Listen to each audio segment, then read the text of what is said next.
My dad burst into my room at midnight yelling, "Your mother is devastated by what she found on your laptop. Explain yourself." I was terrified. Walked to the kitchen trembling. On the screen was my father burst into my room at midnight, and for a split second, I thought someone had died. "Your mother is devastated by what she found on your laptop." His voice was shaking with rage. "Get downstairs, now! Explain yourself." I sat up in bed, heart pounding. My laptop, the folder, 3 months of work. They'd found it. I walked to the kitchen on legs that didn't feel like my own. Every step felt like walking toward an execution. My stepmother Carol sat at the table, mascara running down her cheeks in perfect black rivers, tissues clutched in her hand like props. My laptop was open in front of her, and on the screen, laid out in damning detail, was everything I'd spent 93 days collecting. "Why do you have photos of my banking information?" Carol sobbed. "Screenshots of my private emails? You've been stalking me, haven't you? This is sick." I looked at the evidence on the screen. Bank statements, transaction records, email exchanges, pawnshop receipts, all of it organized into subfolders with dates and annotations. 3 months of my life, building a case against the woman who'd stolen my mother's memory. "This is harassment," Carol continued, her voice rising. "I want her out of this house. Tonight." Dad stood behind her,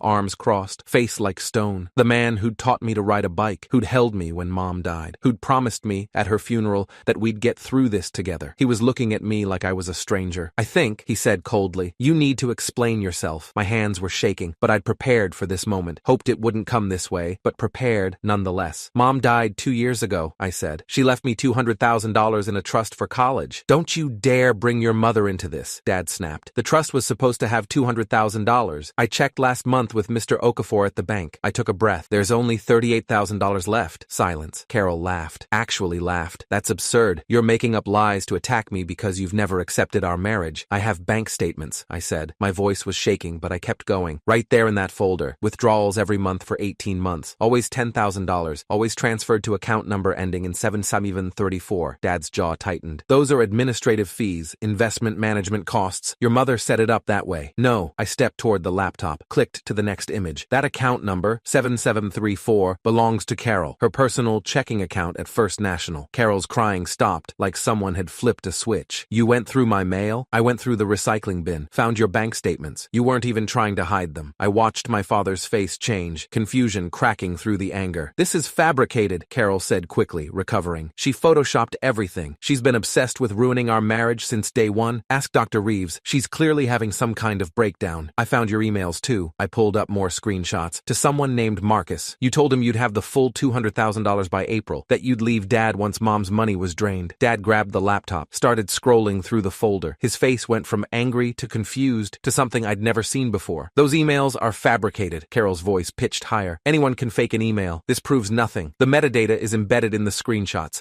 Timestamps, IP addresses. They trace back to your home computer, the one in your office that you think I don't know the password to." I clicked to the next subfolder. "And this?" I said. "Mom's engagement ring, her pearl necklace, her grandmother's bracelet, all sold to Morrison Pawn and Gold downtown for $85,000. Dad's face went white. "You told me those were stolen. We filed a police report. We claimed insurance. The receipts are right here." I pulled them up. "Your signature, your driver's license, photo ID required for transactions over $500. They keep copies of everything." Carol backed toward the kitchen door. Her mask was slipping. I could see it in her eyes. The calculation, the desperation. "You had no right to go through my things. You had no right to steal from my dead mother." Something in her broke then. The sobbing housewife disappeared. What replaced her was something cold and hard and real. "I needed that money," she snapped. "You think your father gives me anything? Everything goes to you. New laptop, new car, SAT tutors, private school applications. What about me? I gave up my life to move into this house and play mommy to a teenager who hates me. What about you?" My voice cracked despite everything. "You married my dad 6 months after Mom died. You said you'd take care of me like your own daughter. You held my hand at her grave and told me she'd want you to look after me. Please." Carol rolled her eyes. "Your father was lonely and desperate and drowning in medical debt. The insurance money was sitting there. The trust was just sitting there. Why should it go to some ungrateful kid who treats me like garbage?" Dad stood up slowly. His hands were trembling. "Get out." "What?" "Get out of my house. Now." Carol laughed, a sharp, ugly sound. "You're choosing her over me? After everything I've done for you? Fine. My lawyer will take everything you have left. The house, your retirement, everything." "Your lawyer," I said quietly, "can talk to Detective Morrison." She froze. "What?" "Detective Angela Morrison, Financial Crimes Unit, 22 years on the force." I kept my voice steady even though my heart was racing. "I sent her everything 2 weeks ago. All the evidence, bank fraud, wire fraud, identity theft, filing a false police report for insurance money." Carol's face went from angry to terrified in about 2 seconds. "You called the police on me? They've been building the case. They wanted to wait until you made another withdrawal. Catch you in the act, but you forced this tonight. I paused. When you found my folder, she looked at Dad, then at me. Her mouth opened and closed like a fish gasping for air. They told me you'd panic when confronted, I said, that you'd probably confess something. Get defensive. Show your true self. I pulled my phone from my pocket. The screen showed a recording app. Timer 001437. I've been recording this entire conversation. Carol grabbed her purse. Her hands were shaking so badly she dropped her keys twice. She didn't even try to take her coat. We heard her car start, heard the tires screech as she peeled out of the driveway, going way too fast. Dad sank into a kitchen chair, put his head in his hands. Red and blue lights flashed through the kitchen window. That was fast, he whispered. They've been parked down the street, I said, waiting in case she tried to run. Let me back up. My name is Lily Okonkwo, 17 years old, junior at Lincoln Prep, daughter of David and the late Michelle Okonkwo. My mother died of pancreatic cancer when I was 15, 4 months from diagnosis to funeral. The fastest, cruelest timeline imaginable. One day she was making dinner and complaining about back pain. 4 months later, I was standing in a cemetery watching them lower her coffin into the ground. The only thing that got me through it was knowing she'd planned for this. She'd seen the diagnosis, known the odds, and in those 4 months, while her body failed, she'd made sure I'd be taken care of. A trust fund, $200,000, set aside specifically for my education. For Lily's future, the document said, to be used for college expenses, housing, books, and educational opportunities. She'd talked to me about it the week before she died, held my hand with fingers that had gotten so thin and pale. This money is for you, she said. Your education, your dreams. Don't let anyone take that away from you. I promised her I wouldn't. 14 months later, my father married Carol. Carol Winters was everything my mother wasn't. Mom was warm, chaotic, the kind of person who left dishes in the sink and stayed up late reading. Carol was polished, put together, the kind of woman who color coordinated her closet and had opinions about thread counts. She'd been a client at Dad's accounting firm, divorced, no kids, looking for a fresh start. They started dating 8 months after Mom died, engaged at 10 months, married at 14. I hated her from the beginning, but I told myself it was grief, that I was being unfair, that Dad deserved to be happy and Carol was making an effort. She tried to cook Mom's recipes, tried to ask about my day, tried to be a presence without being a replacement. I kept my distance, civil but cold. I figured that was the best I could manage. The red flags were there from the start. I just didn't want to see them. First flag, the jewelry. 3 months after the wedding, Mom's engagement ring disappeared. Carol said she'd seen it in my parents' bedroom and put it in the safe for protection. When Dad asked about it later, she said it must have been stolen. Probably the cleaning service. I knew that was wrong. Mom's ring was in a jewelry box in my room. Had been since she died. It couldn't have been in my parents' bedroom because it was never there. But I didn't say anything. Didn't want to start a fight. Told myself maybe I was remembering wrong. Second flag, the questions. Carol started asking about my trust fund. Casual questions. Slipped into dinner conversations. How much did your mother leave you? Who manages the account? When can you access the money? I answered vaguely. Something about the questions felt wrong, but I couldn't articulate why. Third flag, the mail. I noticed Carol checking the mailbox every day, racing to get there before Dad or me, sorting through everything herself, taking certain envelopes to her office before anyone could see them. I told myself she was just organized. Type A, the kind of person who needed to be in control. Fourth flag, the attitude shift. About 6 months after the wedding, Carol stopped trying. The warm stepmother act disappeared. She became cold, dismissive, started picking fights with me over nothing. The way I loaded the dishwasher, the volume of my music, the hours I spent in my room. Dad said she was stressed, adjusting, that I should give her space. I gave her space. And while I was giving her space, she was stealing my mother's legacy. I found out by accident. February of this year, I was applying for a summer program at Northwestern, a 6-week journalism intensive that cost $8,000. The application required a financial statement showing I could cover the fees. I called the bank that managed my trust, asked them to send documentation of my account balance. The representative, Mr. Okafor, Trust Services Manager, sounded confused. Miss Okonkwo, are you aware that there have been significant withdrawals from this account? What? No, what withdrawals? I shouldn't discuss this over the phone. Can you come in? With your father, preferably. I went alone, told Dad I had a study group. Mr. Okafor showed me the records. 18 months of withdrawals. $10,000 each month, like clockwork. Transferred to an external account ending in 7734. These were authorized by the trustee, he explained. Your father signed the papers. My father wouldn't do this. He knows that money is for college. The signatures appear legitimate. But if there's been fraud, he paused. You should speak with him. And possibly law enforcement. I sat in my car in the bank parking lot for an hour, trying to process what I'd learned. $162,000. Gone. Transferred to an account I'd never heard of. I could have confronted Dad right then, demanded answers, accused him of stealing my inheritance. But something stopped me. Some instinct that said, wait, investigate. Make sure you know what you're dealing with before you make accusations. My mother was a journalist. Get the facts first, she always said. Then get more facts. Then get confirmation of those facts. Only then do you write the story. I decided to get the facts. The investigation took 93 days. I started with the account number, 7734. If Dad was stealing from me, I needed to know. But if someone else was behind this, I needed proof. I checked our recycling bin on garbage day. Carol had thrown away a bank statement from First National, careless but consistent with her belief that I was too stupid to notice anything. Account number ending in 7734. Name on the account, Carol Winters Okonkwo. My stomach dropped, but I needed more than one bank statement. I needed the full picture. Over the next 3 months, I became a spy in my own home. I photographed every document Carol threw away. Bank statements, credit card bills, letters from investment firms. I found the password to her home computer, written on a post-it note in her desk drawer, which felt almost insultingly easy, and screenshotted her email correspondence. That's where I found Marcus